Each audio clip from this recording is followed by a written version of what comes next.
ง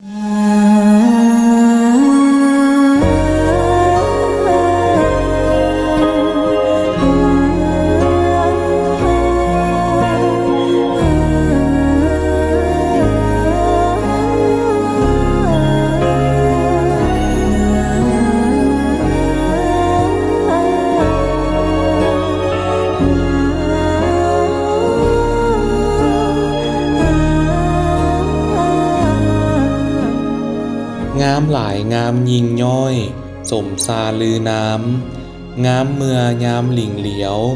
เที่ยวสมยามเจ้างามเมื่อเฮามาเข้าถึงกันเยี่ยมพ่องามหลายจนสะอื้นสะอ่อนแท้แผ่นดินลาวกราบสบายดีพ่อแม่พี่น้องชาวลาวและชาวไทยทุกท่านเมื่อนี้บ่อเดชสวัสดิ์จะพามาชมความงดงามของพระธาตุหลวงเวียงจันทร์ซึ่งเป็นพระธาตุที่ศักดิ์สิทธิ์และเป็นพระธาตุที่อยู่กับครูคนลาวมาตลอดเวลา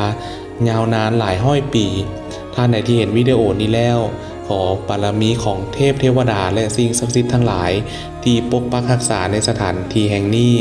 จงดลบันดาลประทานพรให้ทุกท่านจงมีแต่ความสุขกายสุขใจประสบผลสำเร็จทุกสิ่งทุกอย่าง